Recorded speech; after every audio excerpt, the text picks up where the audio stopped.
ನಮಸ್ಕಾರ ಸ್ನೇಹಿತರೆ, ತಾಯಿಯ ಯೂಟ್ಯೂಬ್ ಚಾನಲ್ಗೆ ತಮ್ಮೆಲ್ಲರಿಗೂ ಆತ್ಮೀಯ ಸ್ವಾಗತ. ಸ್ನೇಹಿತರೆ, ಇದೇ ವಿಡಿಯೋದಲ್ಲಿ ಹೇಮಲತಾ ಎಂಬತಕ್ಕಂಥವ್ರು ಒಂದು ಕಮೆಂಟ್ ಮಾಡಿದ್ದಾರೆ.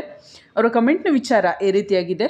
ಏನಂದರೆ, ಕುಂಡಲಿ ಶಕ್ತಿ ಜಾಗೃತಿಯಾಗಿದ್ದರೆ ಮೂರನೇ ಕಣ್ಣು ತೆರ್ಕೊಂಡಿರಬೇಕು ಅಲ್ವಾ, ಅದ್ರ ಬಗ್ಗೆ ತಿಳಿಸ್ಕೊಡಿ ಅಂತ ಹೇಳಿ ಅವರು ಕಮೆಂಟ್ ಮಾಡಿದ್ದಾರೆ. ಈ ಒಂದು ವಿಚಾರವಾಗಿ ಈ ವಿಡಿಯೋದ ವಿಷಯ ಇರಲಿದೆ. ಜೊತೆಗೆ ಈ ಒಂದು ಕುಂಡಲಿ ಶಕ್ತಿ ಜಾಗೃತಿಯಲ್ಲಿ ಆಗ್ತಕ್ಕಂತಹ ಆಚರಣೆಗಳ ಬಗ್ಗೆ ಗಮನಿಸೋಣ. ಧ್ಯಾನಾಭ್ಯಾಸವನ್ನು ಮಾಡ್ತಕ್ಕಂತಹ ಸಂದರ್ಭದಲ್ಲಿ ಕುಂಡಲಿನಿ ಶಕ್ತಿ ಜಾಗೃತಿ ಆಯಿತು ಅಂದರೆ ಸರಿ, ಮೂರನೇ ಕಣ್ಣು ತೆರ್ಕೊಂಡಿರಬೇಕು, ಹೌದಲ್ವಾ ಎಂಬತಕ್ಕಂಥದ್ದು ವಿಷಯ. ಈ ಒಂದು ಅಂಶವನ್ನು ನೀವು ಗಮನಿಸಿ, ಯಾವುದೋ ಒಂದು ಗಿಡದ ಉತ್ಪಾದನೆಗಾಗಿ ಒಂದು ಸಸ್ಯ ಸಂಕುಲ ಎಂಬತಕ್ಕಂಥದ್ದರ ಅದರ ಚಿಗುರೊಡೆಯುವಿಕೆ ಆಗತ್ತೆ. ಈಗ ನೀವು ಬೀಜವನ್ನು ಬಿತ್ತಿದ್ದೀರ ಭೂಮಿಯಲ್ಲಿ, ಆ ಸಂದರ್ಭದಲ್ಲಿ ಅದಕ್ಕೆ ಬೇಕಾಗಿರ್ತಕ್ಕಂಥ ಪಾಲನೆ ಪೋಷಣೆ ಆಗಿದೆ, ಅದು ಮೊಳಕೆಯಾಗಿ ಚಿಗುರೊಡೆದಿದೆ. ಇದರರ್ಥ ಏನು? ಈಗ ಇದು ಚಿಗುರೊಡೆದಿದೆ, ಇದು ಗಿಡವಾಗುತ್ತೆ, ಮರವಾಗುತ್ತೆ ಎಂಬುದು ಅರ್ಥ ಆಗುತ್ತೆ ವಿನ ಚಿಗುರೊಡೆದಾಕ್ಷಣ, ಮೊಳಕೆಯಾಗಿ ಚಿಗುರೊಡೆದಾಕ್ಷಣ, ಅದು ಭೂಮಿಯ ಮೇಲೆ ಮೇಲ್ಭಾಗದಲ್ಲಿ ಕಂಡಾಕ್ಷಣ ಅದು ಗಿಡವಾಗಿದೆ ಅಥವಾ ಮರವಾಗಿದೆ ಎನ್ನಲಿಕ್ಕೆ ಬರೋದಿಲ್ಲ. ಇದು ಸಹಜವಾಗಿ ಇರ್ತಕ್ಕಂಥ ಉದಾಹರಣೆ. ಹಾಗೆಯೇ ಯಾವೊಬ್ಬ ಮನುಷ್ಯನಲ್ಲಿ ಧ್ಯಾನಾಭ್ಯಾಸದ ಕಾರಣದಿಂದ ಅಥವಾ ಒಳ್ಳೆಯ ಆಚರಣೆಗಳಿಂದ, ಭಕ್ತಿ ಆಚರಣೆಯಿಂದ, ಮಂತ್ರ ಜಪದಿಂದ, ಭಗವಂತನ ಪ್ರಾರ್ಥನೆಯನ್ನು ಮಾಡುವ ಕಾರಣದಿಂದ, ಯೋಗಗಳ ಮೂಲಕ, ಮದ್ರಾಭ್ಯಾಸದ ಮೂಲಕ ಕುಂಡಲಿನಿ ಶಕ್ತಿ ಜಾಗೃತಿ ಆದಂತಹ ಸಂದರ್ಭದಲ್ಲಿ ನಾನು ಮೊದಲು ಉದಾಹರಣೆ ಕೊಟ್ಟಂತೆ ಆ ಒಂದು ಗಿಡದ ಉತ್ಪತ್ತಿ ಏನಾಗಿದೆ ಭೂಮಿಯ ಮೇಲೆ, ಆ ಉತ್ಪತ್ತಿ ಆದ ಮಾತ್ರಕ್ಕೆ ಅದು ಗಿಡ ಬೆಳೆದಿದೆ, ಮರ ಬೆಳೆದಿದೆ, ಅದರಲ್ಲಿ ಹೂವಾಗಿದೆ, ಈಚಾಗಿದೆ, ಹಣ್ಣಾಗಿದೆ, ಅದು ಫಲಭರಿತವಾಗಿದೆ ಮರ ಅಂತ ನಾವು ಹೇಳಲಿಕ್ಕೆ ಬರೋದಿಲ್ಲ. ಸಸ್ಯ ಏನಿದೆ ಅದು ಫಲಭರಿತವಾಗಿದೆ ಅಂತ ನಾವು ಹೇಳಲಿಕ್ಕೆ ಬರೋದಿಲ್ಲ. ಅದರ ಪಾಲನೆ ಪೋಷಣೆ, ಅದಕ್ಕೆ ಸಂಬಂಧಪಟ್ಟಂತೆ ಆ ಒಂದು ರಕ್ಷಣೆ ಕೂಡ ಆಗಬೇಕಾಗತ್ತೆ ಅಲ್ವಾ. ಅದ್ರ ಮುಂಚೆ ಮರ ಕಡಿದ್ರೆ, ಗಿಡ ಕಡಿದ್ರೆ, ಈಗ ಉದಾಹರಣೆಗೆ ಒಂದು ಮಾವಿನ ಮರನೇ ತಗೊಳ್ಳೋಣ. ಅಂತಹ ಸಂದರ್ಭದಲ್ಲಿ ಮರವನ್ನು ಕಡಿದ್ರೆ ಅದಕ್ಕೆ ಔಷಧಿಯನ್ನು ನೀವು ಸರಿಯಾದ ಸಮಯಕ್ಕೆ ಸಿಂಪಡಣೆಯನ್ನು ಮಾಡದೇ ಇದ್ದರೆ, ಅದಕ್ಕೆ ಸರಿಯಾಗಿ ಬೇಕಾಗಿರ್ತಕ್ಕಂಥ ಬಿಸಿಲಿನ ಸಂಪರ್ಕ ಅದಕ್ಕೆ ಸಿಗದೇ ಇದ್ದರೆ, ಆಸುಪಾಸಿನಲ್ಲಿ ಬೇರೆ ಗಿಡಗಳಾದವು, ಅದಕ್ಕೆ ನೆರಳೇ ಬಂತು, ಅಂಥ ಸಂದರ್ಭದಲ್ಲಿ ಅದು ಫಲಕಾರಿ ಹೇಗಾಗುತ್ತೆ, ಹೇಗೆ ಬೆಳೆಯುತ್ತೆ, ಹೇಗೆ ಹಣ್ಣನ್ನು ಕೊಡುತ್ತೆ, ಹೌದಲ್ವಾ. ಅದು ಬೆಳೆಯಲಿಕ್ಕೆ ಸಾಕಷ್ಟು ಸಮಯ ಎಂಬತಕ್ಕಂಥದ್ದು ಬೇಕು. ಅದಕ್ಕೆ ಪಾಲನೆ, ಪೋಷಣೆ, ರಕ್ಷಣೆ, ಈ ಮೂರು ಕೂಡ ಕಡ್ಡಾಯ ಹೇಗಿರುತ್ತೆ. ಅದರಲ್ಲಿ ಒಂದು ಫಲವನ್ನು ನಾವು ತಗೋಬೇಕು ಆ ಮರದಲ್ಲಿ, ಆ ಗಿಡದಲ್ಲಿ ಅಂತಂದರೆ, ಹಾಗೆಯೇ ಈ ಕುಂಡಲಿ ಶಕ್ತಿ ಜಾಗೃತಿ ಆದ ಮಾತ್ರಕ್ಕೆ ಮೂರನೇ ಕಣ್ಣು ಅಂದರೆ ಆಜ್ಞಾಚಕ್ರ, ಅಂದರೆ 6ನೇ ಚಕ್ರ ತೆರೆದುಕೊಳ್ಬೇಕಲ್ವಾ ಎಂಬತಕ್ಕಂಥ ಪ್ರಶ್ನೆ ನಿಮಗೆ ಬಂದಾಗ ಈಗ ಉತ್ತರ ಸಿಕ್ಬಿಟ್ಟಿದೆ. ಈಗ ಅದು ತೆರೆದುಕೊಂಡಿರೋದಿಲ್ಲ. ಜಾಗೃತಿ ಆಗಿದ್ದಂತಹ ಪಕ್ಷದಲ್ಲಿ ಮೂಲಾಧಾರ ಚಕ್ರಕ್ಕೆ ಸಂಬಂಧಪಟ್ಟಂತೆ ಕಾರ್ಯವನ್ನು ನೀವು ಮಾಡಬೇಕಾಗುತ್ತೆ.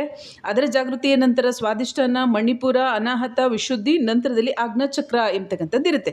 ಹೀಗಿದ್ದಂತಹ ಪಕ್ಷದಲ್ಲಿ ಕುಂಡಲಿ ಶಕ್ತಿ ಚಿಗುರೊಡೆದರೆ, ಕುಂಡಲಿ ಶಕ್ತಿ ಜಾಗೃತಿ ಆದರೆ, ಮೂಲಾಧಾರ ಚಕ್ರದಲ್ಲಿ 4 ದಳಗಳಿದ್ದು, 4 ಕಮಲದ 4 ದಳಗಳಿದ್ದು, ಆ ಒಂದೊಂದು ಕೋಣೆಗೆ ಸಂಬಂಧಪಟ್ಟಂತೆ ಒಂದೊಂದು ಶಕ್ತಿ ಸಿದ್ಧಿ ಲಭ್ಯವಾಗುತ್ತದೆ. ಮನುಷ್ಯನಿಗೆ ಈ ಮೂಲಾಧಾರ ಚಕ್ರ ಜಾಗೃತಿ ಆದರೆ ಒಂದೊಂದು ಕೋಣೆಗೂ ಸಂಬಂಧಪಟ್ಟಂತೆ ಒಂದೊಂದು ಸಿದ್ಧಿ ಶಕ್ತಿ ಲಭ್ಯವಾಗುತ್ತದೆ. ಅದರ ಜೊತೆಗೆ ಅಲ್ಲಿರ್ತಕ್ಕಂಥ ದೈವಶಕ್ತಿಗಳು ಜೀವವನ್ನು ಪರೀಕ್ಷೆಯನ್ನು ಮಾಡ್ತಕ್ಕಂಥ ವಿಧಾನ ಇರುತ್ತೆ. ಇದರ ಕಾರ್ಯಾಚರಣೆಗೆ ಸಮಯ ಹಿಡಿಯುತ್ತೆ. ಅದು ವರ್ಷಗಳ ಕಾಲ ಆಗುತ್ತೆ, ಸಾಕಷ್ಟು ಸಮಸ್ಯೆಗಳಾಗ್ತವೆ, ನೈಜ ಘಟನೆಗಳು ನಡೀತವೆ. ಹೀಗೆ 4 ದಳಗಳಿಂದ 4 ದಳಗಳ ಜಾಗೃತಿ ಆದರೆ 4 ರೀತಿಯಾದಂಥ ಸಿದ್ಧಿ ಶಕ್ತಿ, ದೈವದ ಅನುಗ್ರಹ, ಕೃಪೆ ಎಂಬತಕ್ಕಂಥದ್ದು ಪಾತ್ರ ಆಗ್ತೀರಾ. ಆ ಒಂದು ಶಕ್ತಿ ಲಭ್ಯ ಆಗುತ್ತೆ. ಇದಕ್ಕೆ ಸಾಕಷ್ಟು ವರ್ಷಗಳು ಕೂಡ ಸಮಯವನ್ನು ತೆಗೆದುಕೊಳ್ಳುತ್ತೆ. ಅವರ ಆಚರಣೆ, ಅವರ ಕ್ಷಮತೆಯ ಮೇಲೆ, ಒಬ್ಬೊಬ್ಬ ಮನುಷ್ಯನ ಕ್ಷಮತೆ ಮೇಲೆ ನಿರ್ಧರಿಸಿರುತ್ತೆ. ಪೂರ್ವಜನ್ಮದಲ್ಲಿ ಮೂಲಾಧಾರದ ಚಕ್ರದ ಜಾಗೃತಿಯನ್ನು ಮಾಡ್ಕೊಂಡು ಬಂದಿದ್ರೆ ಹೆಚ್ಚು ಕಾಲ ತಗೊಳ್ಳೋದಿಲ್ಲ. ಹಾಗೆ ಅನ್ಯ ಚಕ್ರಗಳನ್ನು ಕೂಡ ತಾವು ಗಮನಿಸಬೇಕು. ಬೇರೆ ಚಕ್ರಗಳಿಗೆ ಸಂಬಂಧಪಟ್ಟಂತೆ ಪೂರ್ವಜನ್ಮದಲ್ಲಿ ಆಚರಣೆಗಳನ್ನು ಮಾಡ್ಕೊಂಡು ಬಂದಿದ್ರೆ, ಮೊದಲನೆಯದಾಗಿ ಅದರ ಶುದ್ಧೀಕರಣದ ನಂತರದಲ್ಲಿ ಜಾಗೃತಿಯ ನಂತರದಲ್ಲಿ ಪರೀಕ್ಷೆ, ಆ ಪರೀಕ್ಷೆಯ ನಂತರದಲ್ಲಿ ಪಾಸ್ ಆಗ್ತಕ್ಕಂಥದ್ದು. ಏಕೆಂದರೆ ಅವರು ಖಂಡಿತ ಆಗ್ತಾರೆ. ಏಕೆಂದರೆ ಪೂರ್ವಜನ್ಮದಲ್ಲಿ ಆ ಒಂದು ಕಾರ್ಯಾಚರಣೆಗಳೆಲ್ಲವನ್ನು ಕೂಡ ಮಾಡಿಕೊಂಡ ನಂತರದಲ್ಲೇ ಅದರಲ್ಲಿ ಯಶಸ್ಸು ಎಂಬತಕ್ಕಂಥದ್ದು ಲಭ್ಯ ಆಗಿ ಮುಂದಿನ ಚಕ್ರಕ್ಕೆ ಪಾದಾರ್ಪಣೆಯನ್ನು ಮಾಡಿ ಅದರಲ್ಲೂ ಕೂಡ ಕಾರ್ಯವನ್ನು ಮಾಡಿ ಯಶಸ್ಸನ್ನು ಪಡೆದಿರ್ತಾರೆ. ಅದರಿಂದಾಗಿ ಈ ಜನ್ಮದಲ್ಲಿ ಹೆಚ್ಚು ಸಮಯ ತೆಗೆದುಕೊಳ್ಳೋದಿಲ್ಲ. ಭಾಗ್ಯೋದಯ ಎಂಬತಕ್ಕಂಥದ್ದನ್ನು ನಾವು ಏನು ಹೇಳ್ತೇವೆ, ಅದು ಯಾವುದೇ ವಯಸ್ಸಲ್ಲಾಗಿರ್ಬೋದು, 18, 20, 25, 30, 35, 40, 45, 50, 55, 60 ಈ ರೀತಿಯಾಗಿ ವರ್ಷಗಳು ಕಳೆದಂತೆ ಭಾಗ್ಯೋದಯ 70, 75 ಈ ರೀತಿಯಾಗಿ ಕೂಡ ಆಗ್ಬೋದು. ಭಾಗ್ಯೋದಯ ಆಗೋದು ಅಂತಂದರೆ ಅದಕ್ಕೆ ಮುಂಚಿತವಾಗಿ ಆ ಒಂದು ಜೀವ ಯಾವ್ಯಾವುದು ಜನ್ಮದಲ್ಲಿ ಯಾರ್ಯಾರ ಜೊತೆಗೆ ಇರ್ತಕ್ಕಂಥ ಕರ್ಮಗಳನ್ನು ಲೆಕ್ಕಾಚಾರವಾಗಿ ತಂದಿದೆ. ಬಂದಿದೆ. ಯಾವಾಗ ಕರ್ಮಗಳನ್ನು ಲೆಕ್ಕಾಚಾರವಾಗಿ ತಂದಿರುತ್ತೆ ಅಂಥ ಸಂದರ್ಭಕ್ಕೆ ಅದರ ಪೂರ್ತಿಗೆ 15, 20, 35 ಹೀಗೆ ನಾನೇನು ವಯಸ್ಸನ್ನು ಹೇಳಿದೆ ಅಷ್ಟು ಅವಧಿಗಳು ಬೇಕಾದರೆ ಅವಧಿಗಳನ್ನು ಕಳೆದ ನಂತರ ಅವಶ್ಯವಾಗಿ ಪೂರ್ವಜನ್ಮದಲ್ಲಿ ಯಾವ ಕಾರ್ಯಾಚರಣೆಗಳನ್ನು ಮಾಡಿರ್ತಾರೆ ಚಕ್ರಕ್ಕೆ ಸಂಬಂಧಪಟ್ಟಂತೆ, ಮೂಲಾಧಾರ, ಸ್ವಾಧಿಷ್ಠಾನ, ಮಣಿಪುರ, ಅನಾಹತ, ವಿಶುದ್ಧಿ, ಈ ರೀತಿಯಾಗಿ ಚಕ್ರಗಳ ಜಾಗೃತಿಗೆ ಸಂಬಂಧಪಟ್ಟಂತೆ ಏನು ಕಾರ್ಯಾಚರಣೆಯನ್ನು ಮಾಡಿರ್ತಾರೆ ಆ ಒಂದು ಕಾರ್ಯಾಚರಣೆಯ ಜಾಗೃತಿ ಎಂಬತಕ್ಕಂಥದ್ದು ಭಾಗ್ಯೋದಯದ ಸಂದರ್ಭದಲ್ಲಿ ಪ್ರಾರಂಭ ಆಗುತ್ತೆ.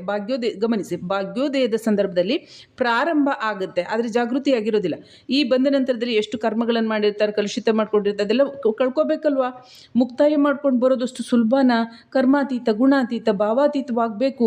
ಯಾವುದೇ ಭೂಮಂಡಲಕ್ಕೆ ಸಂಬಂಧಪಟ್ಟಂತೆ ಆಸೆ, ಆಕಾಂಕ್ಷೆ, ವಿಚಾರಧಾರೆಗಳು ಇದಕ್ಕೆ ಒತ್ತು ಕೊಟ್ಟು ಭೌತಿಕ ಜೀವನವನ್ನು ಆಚರಣೆಯನ್ನು ಮಾಡ್ತಕ್ಕಂಥ ಜೀವಗಳಂತೆ ಇರಲಿಕ್ಕೆ ಆಗೋದೇ ಇಲ್ಲ. ಅದರಿಂದ ಹೊರತಾಗಿ ಬರ್ತಕ್ಕಂಥದ್ದು ಇರಬೇಕಲ್ವ. ಆ ಸಂದರ್ಭದಲ್ಲಿ ಆಧ್ಯಾತ್ಮಿಕ ಜಾಗೃತಿ ಎಂಬತಕ್ಕಂಥದ್ದಾಗುತ್ತೆ. ಇಲ್ಲದಿದ್ದರೆ ಮನುಜನಿಗೆ, ಈ ಮನುಜ ಕುಲಕ್ಕೆ ಅವರ ಭಾಗ್ಯೋದಯಕ್ಕೆ ಸಂಬಂಧಪಟ್ಟಂತೆ ಗಮನಿಸಿದಾದರೆ ಯಾವುದಾದ್ರೂ ಯೋಗ, ಸಿದ್ಧಿ, ಪೂರ್ವಜನ್ಮದಲ್ಲಿ ತಪಸ್ಸು ಮಾಡಿರ್ತಾರೆ, ಒಳ್ಳೆ ಆಚರಣೆ ಮಾಡಿರ್ತಾರೆ, ದಾನ ಧರ್ಮ ಮಾಡಿರ್ತಾರೆ, ಒಳ್ಳೆಯ ಒಂದು ಪಾಲನೆ ಪೋಷಣೆ ಮಾಡಿರ್ತಾರೆ, ಪ್ರಕೃತಿಗೆ ಸಂಬಂಧಪಟ್ಟಂತೆ ಕಾರ್ಯವನ್ನು ಮಾಡಿರ್ತಾರೆ. ಎಷ್ಟು ಜನ ಆ ಗಿಡಗಳ ಪೋಷಣೆಯನ್ನು ಮಾಡ್ತಾರೆ, ಪ್ರಾಣಿಗಳನ್ನು ಸಾಕ್ತಾರೆ, ಪ್ರಾಣಿಗಳನ್ನು ಸಲುತ್ತಾರೆ, ಪ್ರಾಣಿಗಳನ್ನು ರಕ್ಷಿಸ್ತಾರೆ.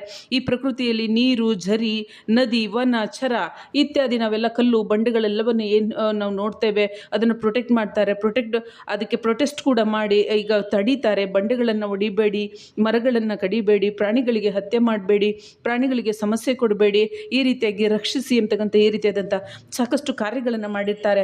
ಆ ಕಾರಣದಿಂದ ಈ ಜನ್ಮದಲ್ಲಿ ಭಾಗ್ಯೋದಯ ಎಂಬತಕ್ಕಂಥದ್ದು ಏನಾಗುತ್ತೆ, ಆ ಭಾಗ್ಯೋದಯದ ಸಂದರ್ಭದಲ್ಲಿ ಅವರಿಗೆ ಈ ಜನ್ಮದ ಮೂಲಭೂತ ಕಾರ್ಯಗಳು ಎಂಬತಕ್ಕಂಥದ್ದು ಏನಿದೆ ಆ ಒಂದು ಮನುಜ ಜನ್ಮಕ್ಕೆ ಸಂಬಂಧಪಟ್ಟಂತೆ, ಭೌತಿಕ ಜೀವನಕ್ಕೆ ಸಂಬಂಧಪಟ್ಟಂತೆ ಅವರಿಗೆ ಯಶಸ್ಸು, ಅನುಕೂಲ, ಕೀರ್ತಿ, ಪ್ರತಿಷ್ಠೆ, ಜಾಬ್ಗಳು ಈ ರೀತಿಯಾಗಿ ಲಭ್ಯ ಆಗುತ್ತೆ. ಆದರೆ ಆಧ್ಯಾತ್ಮಿಕ ಕ್ಷೇತ್ರದಲ್ಲಿ ಇದಿಲ್ಲ. ಆಧ್ಯಾತ್ಮಿಕ ಕ್ಷೇತ್ರದಲ್ಲಿ ಭಾಗ್ಯೋದಯ ಇದು ಸಿದ್ಧಿ, ಶಕ್ತಿ, ಸಕಾರಾತ್ಮಕ ಲೋಕಗಳು, ಸಕಾರಾತ್ಮಕ ಲೋಕಕ್ಕೆ ಉನ್ನತಿ, ಸಕಾರಾತ್ಮಕ ಶಕ್ತಿಗಳ ಸಂಪರ್ಕ, ಈ ರೀತಿಯಾದಂತಹ ಭಾಗ್ಯೋದಯ ಆಗುತ್ತೆ. ಇದಕ್ಕೆ ಕರ್ಮಾತೀತ, ಗುಣಾತೀತ, ಭಾವಾತೀತರಾಗ್ತಕ್ಕಂಥದ್ದು ಕೂಡ ಅಗತ್ಯ ಇರುತ್ತೆ. ಹಾಗಾಗಿ ಕುಂಡಲಿನಿ ಶಕ್ತಿ ಜಾಗೃತಿ ಆದ ಮಾತ್ರಕ್ಕೆ ಮೊಳಕೆಯೊಡೆದರೆ ಅದನ್ನು ಗಿಡ ಎಂದು ಕರೆಯಲಾಗದು. ಕುಂಡಲಿನಿ ಶಕ್ತಿ ಜಾಗೃತಿ ಆದ ಮಾತ್ರಕ್ಕೆ ಅದು ಆಜ್ಞಾಚಕ್ರದ ಕಣ್ಣು ತೆರೆದುಕೊಂಡಿದೆ ಅನ್ನಲಾಗದು.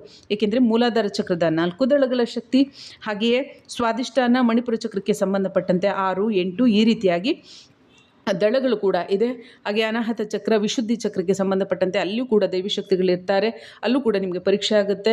ಇದರ ನಂತರದಲ್ಲಿ ಗಮನಿಸಿ, ಪೂರ್ವ ಜನ್ಮದಲ್ಲಿ ಕಾರ್ಯಗಳನ್ನು ಮಾಡ್ಕೊಂಡು ಬಂದು ಈ ಜನ್ಮದಲ್ಲಿ ಭಾಗ್ಯೋದಯ ಆಗಿದ್ದರೆ ಅವರು ಆ ಚಕ್ರಗಳನ್ನು ಶುದ್ಧೀಕರಣವನ್ನು ಮಾಡ್ಕೊಳ್ತಕ್ಕಂಥದ್ದಾಗುತ್ತೆ. ಶುದ್ಧೀಕರಣದ ನಂತರದಲ್ಲಿ ಆ ದೈವಶಕ್ತಿ ಜಾಗೃತಿಯಾದರೆ ಮತ್ತೆ ಪುನಃ ಆ ಒಂದು ಸಿದ್ಧಿ ಶಕ್ತಿಯನ್ನು ಮುಂದುವರಿಸಲಿಕ್ಕೆ ಅವರ ಪರೀಕ್ಷೆಗಳನ್ನು ಅವಶ್ಯವಾಗಿ ಪಡೆದುಕೊಳ್ಳಲಾಗುತ್ತೆ. ಕಾರಣ ಇಷ್ಟ ಪರೀಕ್ಷೆಗಳನ್ನು ಪಡ್ಕೊಳ್ಳೋದು ಈ ಜೀವಕ್ಕೆ ಏನಾದರೂ ಭೂಮಂಡಲಕ್ಕೆ ಸಂಬಂಧಪಟ್ಟಂತೆ ಆಸೆ ಆಕಾಂಕ್ಷೆಗಳು ಏನಾದರೂ ಇದೆಯಾ ಎಂಬತಕ್ಕಂಥದ್ದಕ್ಕೆ ಮುಖ್ಯವಾಗಿ ತೋರೋದೇ ಪ್ರೀತಿ, ಪ್ರೇಮ, ಮದುವೆ, ಈ ಹಣ, ಸ್ಥಾನಮಾನ, ಕೀರ್ತಿ, ಆಸ್ತಿ, ಒಂದು ಒಡವೆ ವಸ್ತುಗಳು ಇತ್ಯಾದಿ, ವಾಹನ ಇತ್ಯಾದಿಗೆ ಅನುಕೂಲಗಳು, ಆಹಾರ ಸೇವನೆ ಇತ್ಯಾದಿ ಅನುಕೂಲಗಳಿಗೆ ಸಂಬಂಧಪಟ್ಟಂತೆ ಅವುಗಳಿಗೆ ಯಾವ ಜೀವ ಆ ಒಂದು ಜಾಗೃತಿಯನ್ನು ಮಾಡ್ಕೊಳ್ಳಿಕ್ಕೆ ಹೋಗುತ್ತೆ ಅವರಿಗೆ ಒಂದು ರೀತಿಯಾಗಿ ಪ್ರೇರಣೆ ಕೊಡ್ತಾರೆ. ಅಂದರೆ ಪರೀಕ್ಷೆ ಇದೆಲ್ಲ ಅಂಥದ್ದೆಲ್ಲ ಸಹಜವಾಗಿ ಘಟನೆಗಳು ನಡೀತಾವೆ, ವರ್ಷಗಳ ಕಾಲ ನಡೀತಾ. ಇಂತಹ ಘಟನೆಗಳು ಯಾವಾಗ ನಡೆದಾಗ ಆ ಮನುಷ್ಯನಿಗೆ ಇನ್ನೂ ಆಹಾರ ಸೇವನೆ ಮಾಡ್ತಕ್ಕಂಥ ಮನಸ್ಸಿರುತ್ತೆ. ಆಗ ಆ ಚಕ್ರದ ಜಾಗೃತಿಗೆ ಅವಕಾಶ ಕೊಡೋದಿಲ್ಲ. ಬದಲಿಗೆ ನಿನ್ನ ಆಸೆ ಆಕಾಂಕ್ಷೆಗಳೇನಿದೆ ಅದು ಪೂರೈಸ್ಕೊ, ನಿನ್ನ ಕಾರ್ಯಗಳೇನಿದೆ ಅದನ್ನು ಮಾಡ್ಕೊ, ನಿಂಗೆ ಅಧಿಕಾರ ಬೇಕೋ ತಗೋ, ಅಧಿಕಾರದ ಆಚರಣೆ ಮಾಡ್ಕೊ. ಪೂರ್ವ ಜನ್ಮದಲ್ಲಿ ಜಾಗೃತಿ ಮಾಡ್ಕೊಂಡು ಬಂದಿದ್ರೂ ಕೂಡ ಅಷ್ಟೇ, ಈ ಜನ್ಮದಲ್ಲಿ ಜಾಗೃತಿ ಮಾಡ್ಕೋಬೇಕು ಅಂದರೆ ಈ ಜನ್ಮದಲ್ಲಿ ಮುಂದುವರಿಬೇಕು, ಬೇರೆ ಚಕ್ರಗಳಲ್ಲಿ ಉನ್ನತಿಯನ್ನು ಪಡಿಬೇಕು, ಬೇರೆ ಲೋಕಗಳಿಗೆ ಯೋಗ್ಯರಾಗಬೇಕು, ಬೇರೆ ಲೋಕಗಳಿಗೆ ಉನ್ನತಿಯನ್ನು ಪಡಿಬೇಕು, ಪ್ರಮೋಷನನ್ನು ಪಡಿಬೇಕು, ಶಕ್ತಿಯನ್ನು ಪಡಿಬೇಕು, ಆತ್ಮಕ್ಕೆ ಬಲವನ್ನು ತುಂಬ್ಕೋಬೇಕು ಅಂದ್ರೂ ಕೂಡ ಈ ಜನ್ಮದ ಆಸೆ ಆಕಾಂಕ್ಷೆಗಳೇನಿರ್ತಾವೆ ಮನುಷ್ಯ ಅದನ್ನೆಲ್ಲ ಮುಕ್ತಾಯ ಮಾಡ್ಕೋಬೇಕಾಗುತ್ತೆ. ಅಂಥ ಸಂದರ್ಭದಲ್ಲಿ ಅವರಿಗೆ ವೇದಿಕೆಯನ್ನು ಕೊಡ್ತಾರೆ. ಎಷ್ಟೆಷ್ಟು ಜನ ನೋಡಿ ಸಾಧಕರು, ಸಿದ್ಧಪುರುಷರು ಇರ್ತಾರೆ. ಅವರಿಗೆ ಪರೀಕ್ಷೆಯ ಕಾಲದಲ್ಲಿ ಯಾವ್ಯಾವುದು ಘಟನೆಗಳು, ಯಾವ್ಯಾವುದೋ ಜನಗಳು, ಯಾವ್ಯಾವುದೋ ಸಂದರ್ಭಗಳು ಎಲ್ಲವನ್ನೂ ಕೂಡ ಉತ್ಪನ್ನ ಮಾಡ್ತಾರೆ. ಇವರೇ ಮಾಡ್ತಾರೆ, ದೈವಶಕ್ತಿನೇ ಮಾಡ್ತಾರೆ. ಅಂಥ ಘಟನೆಗಳು ನಡೆದಂಥ ಸಂದರ್ಭದಲ್ಲಿ ಯಾವಾಗ ಜೀವ ಅಂಥ ವಿಚಾರಗಳಲ್ಲಿ ಇನ್ನೂ ತೊಡಗಿರುತ್ತೆ, ಆಸ್ತಿ ಪಾಸ್ತಿ, ಹಣ, ಮನೆ, ಸಂಸಾರ, ಹೆಣ್ಣಾಗಿರ್ಬೋದು, ಗಂಡಾಗಿರ್ಬೋದು, ಅಂತಹ ಸಂದರ್ಭದಲ್ಲಿ ಹೆಸರು, ಕೀರ್ತಿಗೆ ಸಂಬಂಧಪಟ್ಟಂತೆ ಆ ಜೀವ ಏನು ಇನ್ನೂ ಅದರಲ್ಲಿ ಆಸೆ ಇರುತ್ತೆ, ಆ ಒಂದು ಚಕ್ರದಲ್ಲಿ ಇರ್ತಕ್ಕಂಥ ಬಯಕೆಗಳು ಎಂಬತಕ್ಕಂಥದ್ದು ಏನಿರುತ್ತೆ ಅದೆಲ್ಲವನ್ನು ಕೂಡ ಹೊರಗಡೆ ಪ್ರಕಟಗೊಳಿಸ್ತಾರೆ, ವೇದಿಕೆಯನ್ನು ನಿರ್ಮಾಣ ಮಾಡ್ತಾರೆ. ಅಂತಹ ಸ್ಥಿತಿಗತಿಗಳು ನಿರ್ಮಾಣ ಆಗ್ತಾ ಜೀವ ಅದರಲ್ಲಿ ತೊಡಗಿಕೊಂಡಿದ್ರೆ ಆಗ ಆ ಯಾವುದೇ ಕಾರಣಕ್ಕೂ ಚಕ್ರದ ಜಾಗೃತಿ ಆಗೋದಿಲ್ಲ. ಇದೆಲ್ಲವೂ ಕೂಡ ದೈವಶಕ್ತಿ ಪರೀಕ್ಷೆ ಆಗಿರುತ್ತೆ. ಅಂಥ ಸಂದರ್ಭದಲ್ಲಿ ಯಾವ ಜೀವ ಇಂಥ ಪರೀಕ್ಷೆಗಳೆಲ್ಲವನ್ನು ಕೂಡ ಎದುರಿಸಿ ಅಂಥ ವಿಷಯಗಳಲ್ಲಿ ತನ್ನನ್ನು ತಾನು ಹೊರತಾಗಿಡುತ್ತೆ. ಗಮನಿಸಿ, ತಾವರೆ ಎಲೆ ಮೇಲೆ ನೀರಿದ್ದಂತಹ ಪಕ್ಷದಲ್ಲೂ ಕೂಡ ಅದು ನೀರು ಆ ಎಲೆಯನ್ನು ಸ್ಪರ್ಶಿಸುತ್ತಿರುತ್ತದೆ, ಆದರೆ ಅದು ತೇವಾಗಿರೋದಿಲ್ಲ, ಹಸಿಯಾಗಿರೋದಿಲ್ಲ. ಹಾಗೆ ತಾವರೆ ಎಲೆ ಮೇಲೆ ನೀರಿದ್ದೂ ಕೂಡ ಆ ಸ್ಪರ್ಶಾತೀತವಾಗಿ ಇರ್ತಕ್ಕಂತಹ ಸ್ಥಿತಿಯಲ್ಲಿ ಜೀವ ಭೂಮಿಯ ಮೇಲೆ ಇದ್ದೂ ಕೂಡ ಪರೀಕ್ಷೆಯ ಸಂದರ್ಭದಲ್ಲಿ ತನ್ನನ್ನು ತಾನು ಅಂಥ ವಿಚಾರಗಳಿಗೆ, ಆಸ್ತಿ, ಹಣ, ಐಶ್ವರ್ಯ, ಮದುವೆ ಇತ್ಯಾದಿ ವಿಷಯಗಳಿಗೆ ಭೌತಿಕ ಬಂಧನದಿಂದ ತನ್ನನ್ನು ಹೊರತಾಗಿರಿಸಿ, ಇಲ್ಲಿ ಬಂಧನ ತಗೊಳ್ಳಿ, ಆ ಜೀವಗಳಿರ್ತಾವೆ ಲೋಕದಲ್ಲಿ, ಆದರೆ ಯಾವುದೇ ಬಂಧನದಲ್ಲಿರೋದಿಲ್ಲ, ಮನಸ್ಸಿನಿಂದ ಆಚರಣೆಯಿಂದ ಮುಕ್ತವಾಗಿರ್ತಾವೆ. ಈ ರೀತಿಯಾಗಿ ಮುಕ್ತವಾಗಿದ್ದು ಧ್ಯಾನಾಭ್ಯಾಸವನ್ನು ಮುಂದುವರಿಸಿದರೆ ನಂತರದಲ್ಲೇ ಮುಂದಿನ ಚಕ್ರಕ್ಕೆ ಆದ್ಯತೆ ಸಿಗುತ್ತೆ. ಮುಂದಿನ ಚಕ್ರದಲ್ಲಿ ಪರೀಕ್ಷೆಗಳಾಗ್ತವೆ. ಅದರಲ್ಲಿ ಪಾಸಾದ ನಂತರ ಪೂರ್ವ ಜನ್ಮದಕ್ಕೆ ಹೆಚ್ಚಿನ ಸಮಯ ತಗೊಳ್ಳೋದಿಲ್ಲ, ಆದರೆ ಈ ಜನ್ಮದಲ್ಲೇ ಆದರೆ ಸಮಯಗಳು ತಗೊಳ್ಳುತ್ತೆ, ವರ್ಷಗಳನ್ನು ತಗೊಳ್ಳುತ್ತೆ. ಈ ರೀತಿಯಾಗಿ ಕ್ರಮಶಃ ಯಾವ ಜೀವ ಹಂತ ಹಂತವಾಗಿ ಸಾಧನೆಯನ್ನು ಮಾಡ್ಕೊಂಡು ಹೋಗುತ್ತೆ, ಅಂತಹ ಸಂದರ್ಭದಲ್ಲಿ ನಂತರದಲ್ಲಿಯೇ ಈ ಒಂದು ಮರವನ್ನು ಗಿಡವನ್ನು ನೆಟ್ಟು ಸಸಿಯಾಗಿ ಗಿಡವಾಗಿ ಮರವಾದ ನಂತರ ಹೂವು ಕಾಯಿ ಹಣ್ಣು ಆಗ್ತಕ್ಕಂಥದ್ದು, ಫಲಭರಿತವಾಗ್ತಕ್ಕಂಥದ್ದಕ್ಕೆ ಸಮಯ ಹೇಗೆ ಹಿಡಿಯುತ್ತೆ, ಅದರ ರಕ್ಷಣೆ ಪಾಲನೆ ಪೋಷಣೆಯನ್ನು ಹೇಗೆ ಮಾಡಬೇಕು, ಹಾಗೆ ಈ ಕುಂಡಲಿ ಶಕ್ತಿ ಜಾಗೃತಿಯಲ್ಲಿ ಕೂಡ ನೀವು ಕಾರ್ಯಗಳನ್ನು ಕೂಡ ಮಾಡ್ಕೊಳ್ತಾ ಪರೀಕ್ಷೆಗಳನ್ನು ಕೂಡ ಎದುರಿಸ್ಕೊಳ್ತಾ ಆ ಒಂದು ಅದರಲ್ಲಿ ಆ ಪರೀಕ್ಷೆಗಳಲ್ಲೂ ಕೂಡ ಪಾಸಾಗಿ ನಂತರದಲ್ಲಿ ಆಜ್ಞಾಚಕ್ರದವರೆಗೆ ಕೂಡ ತಲುಪಬೇಕಾಗತ್ತೆ. ಅಲ್ಲಿ ತಲುಪಿ ಅಲ್ಲಿ ಕೂಡ ಸಾಧನೆ, ಅಲ್ಲಿ ಲಭ್ಯವಾಗ್ತಕ್ಕಂಥ ಪರೀಕ್ಷೆಗಳನ್ನು ನಡಿಬೇಕು. ಇದೆಲ್ಲ ಸೂಕ್ಷ್ಮ ಲೋಕಕ್ಕೆ ಸಂಬಂಧಪಟ್ಟಂಥ ಪರೀಕ್ಷೆಗಳೇ ಹೆಚ್ಚಾಗಿರುತ್ತೆ. ಆಜ್ಞಾಚಕ್ರಕ್ಕೆ ಸಂಬಂಧಪಟ್ಟಂತೆ ಅಂಥ ಸಂದರ್ಭದಲ್ಲಿ ಆತ್ಮಗಳು ಮೂಲಾಧಾರ ಚಕ್ರದಲ್ಲೂ ಕೂಡ ಆತ್ಮಗಳ ದಾಳಿಯಾಗುತ್ತೆ, ಹಾಗೆ ಅನಾಹತ ಚಕ್ರದಲ್ಲೂ ಕೂಡ ಆತ್ಮಗಳ ದಾಳಿಯಾಗುತ್ತೆ, ಹಾಗೆ ಆಜ್ಞಾಚಕ್ರದ ಒಂದು ಜಾಗೃತಿ ಸಂದರ್ಭದಲ್ಲೂ ಕೂಡ ಈ ಆತ್ಮಗಳ ದಾಳಿಯಾಗುತ್ತೆ. ಅದು ತಾಂತ್ರಿಕ ಮಾಂತ್ರಿಕ ಆತ್ಮಗಳಾಗಿರ್ಬೋದು, ಅನ್ಯ ಆತ್ಮಗಳಾಗಿರ್ಬೋದು, ದೈತ್ಯ ಆತ್ಮಗಳಾಗಿರ್ಬೋದು, ಕತ್ತಲೆ ಲೋಕದ ಆತ್ಮಗಳಾಗಿರ್ಬೋದು. ಈ ಒಂದು ಸೂಕ್ಷ್ಮ ಲೋಕದ ಬಗ್ಗೆ ನಿಮಗೆ ಜ್ಞಾನ ಲಭ್ಯ ಆಗ್ತಾ ಇರುತ್ತೆ. ಸೂಕ್ಷ್ಮ ಲೋಕ ಹೇಗಿದೆ ಗೊತ್ತಾಗ್ತಾ ಇರುತ್ತೆ. ಸೂಕ್ಷ್ಮ ಲೋಕದಲ್ಲಿ ಯಾವ ರೀತಿಯಾದಂಥ ಕಾರ್ಯಾಚರಣೆಗಳು, ಸಕಾರಾತ್ಮಕ ಸೂಕ್ಷ್ಮ ಶಕ್ತಿಗಳನ್ನು ಅಂದರೆ ಸಕಾರಾತ್ಮಕ ಆತ್ಮಗಳನ್ನು ನೀವು ನೋಡ್ಬೋದು, ಹಾಗೆ ನಕಾರಾತ್ಮಕ ಆತ್ಮಗಳನ್ನು ನೋಡ್ಬೋದು. ಅವರ ಕಾರ್ಯವೈಖರಿ, ಅವರ ವಿಧಾನ, ಅವ್ರಿರ್ತಕ್ಕಂಥ ಪರಿಸ್ಥಿತಿ, ಅವ್ರಿಗಿರ್ತಕ್ಕಂತಹ ಬುದ್ಧಿ, ಅವ್ರು ಮಾಡ್ತಕ್ಕಂಥ ಕಾರ್ಯ, ಇದೆಲ್ಲ ಕೂಡ ನೀವು ನೋಡ್ಬೋದು. ಸಕಾರಾತ್ಮಕ ಶಕ್ತಿಗಳು ಕೂಡ ಇರ್ತಕ್ಕಂಥ ಶಕ್ತಿ, ಬುದ್ಧಿ, ಕಾರ್ಯ ಇತ್ಯಾದಿ ಕೂಡ ನೀವು ನೋಡ್ತಕ್ಕಂಥದ್ದಿರುತ್ತೆ. ಅದರಿಂದಾಗಿ ಆತ್ಮಗಳು ನೇರವಾಗಿ ದಾಳಿಯನ್ನು ಮಾಡ್ತಾವೆ. ಅಂಥ ಸಂದರ್ಭದಲ್ಲಿ ಅದೆಲ್ಲವನ್ನೂ ಕೂಡ ನೀವು ಎದುರಿಸ್ಕೊಂಡು ಪರೀಕ್ಷೆಯಲ್ಲಿ ಗೆದ್ದು ನಂತರದಲ್ಲಿ ಆಜ್ಞಾಚಕ್ರದ ಜಾಗೃತಿಗೆ ಬಲಾಗಬೇಕು. ಇದರಲ್ಲಿ ಮುಖ್ಯವಾಗಿ ಈ ಒಂದು ಅಧೈರ್ಯ, ಭಯ ಎಂಬತಕ್ಕಂಥದ್ದಿಂದ ಮುಕ್ತವಾಗ್ತಕ್ಕಂಥದ್ದೇ ಆಜ್ಞಾಚಕ್ರದ ಜಾಗೃತಿ ಎಂಬತಕ್ಕಂಥ ತಿಳ್ಕೊಳ್ಳಿ.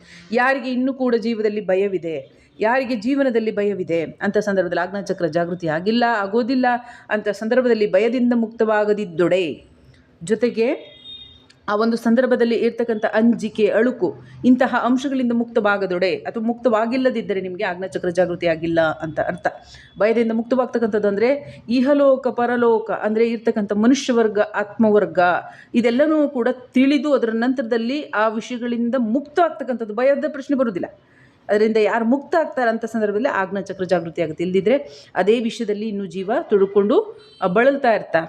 ಧ್ಯಾನದ ವಿಭಾಗದಲ್ಲಾಗಿರ್ಬೋದು, ಸಾಧನೆ ವಿಭಾಗದಲ್ಲಾಗಿರ್ಬೋದು, ಭಯದಿಂದ ಮುಕ್ತವಾಗ್ತಕ್ಕಂಥದ್ದು ಅವಶ್ಯಕ ಇರುತ್ತೆ. ಮುಕ್ತ ಆಗುತ್ತೆ ಅಂಥ ಸಂದರ್ಭದಲ್ಲಿ ಸೂಕ್ಷ್ಮ ಲೋಕದ ಜ್ಞಾನ, ಸೂಕ್ಷ್ಮ ಲೋಕದಲ್ಲಿ ಆತ್ಮಗಳ ಗೋಚರ ಇರ್ತಕ್ಕಂಥದ್ದು, ಅವುಗಳ ಆಚರಣೆ ಇದೆಲ್ಲ ನಿಮಗೆ ಗೊತ್ತಾಗ್ಬಿಡುತ್ತೆ. ಆ ಸಂದರ್ಭದಲ್ಲಿ ಇಂಥದ್ದಿಂದ ಹೊರಗಡೆ ಬರ್ತೀರ, ಜ್ಞಾನವನ್ನು ಕೊಡ್ತಾರೆ. ಆ ತಪಸ್ಸನ್ನು ನೀವು ಮಾಡಿದ್ರೆ, ಧ್ಯಾನವನ್ನು ನೀವು ಮಾಡಿದ್ರೆ, ಭಗವಂತ ನೀವು ಗುರುವಾಗಿ ಸ್ವೀಕರಿಸಿದರೆ ಅವರು ಕೊಡ್ತಾರೆ, ಸಕಾರಾತ್ಮಕ ಶಕ್ತಿಗಳು ಮಾರ್ಗದರ್ಶನ ಕೊಡ್ತಾರೆ ನೀವು ಬಲ್ಲಿದೆ. ಅಂಥ ಸಂದರ್ಭದಲ್ಲಿ ಒಂದು ಭಯದಿಂದ ಮುಕ್ತ ಆಗ್ತಕ್ಕಂಥದ್ದು ಆಗ ಮಾತ್ರ ಆಜ್ಞಾಚಕ್ರದ ಜಾಗೃತಿ ಆಗುತ್ತೆ. ಸಡನ್ನಾಗಿ ಜಾಗೃತಿ ಆಗುವುದಿಲ್ಲ. ಈ ಅಂಶಗಳೆಲ್ಲವನ್ನು ಕೂಡ ಗಮನಿಸಿ ನಿರಂತರವಾದ ಪ್ರಯತ್ನವನ್ನು ಮಾಡ್ತಾ ಇರಿ. ಭಕ್ತಿ ಆಚರಣೆಯನ್ನು ಅವಶ್ಯವಾಗಿ ಮಾಡಿ, ಭಗವಂತನ ಸ್ಮರಣೆ, ಪೂಜೆ, ಕೈಕರ್ಯಗಳ ಜಪತಪಗಳನ್ನು ಅವಶ್ಯವಾಗಿ ಮಾಡಿ. ಏಕೆಂದರೆ ನೀವು ಈ ಆತ್ಮ ಪರಮಾತ್ಮನ ಅಂಶ, ಪರಮಾತ್ಮ ಸೃಷ್ಟಿ ಮಾಡಿರ್ತಕ್ಕಂಥದ್ದು.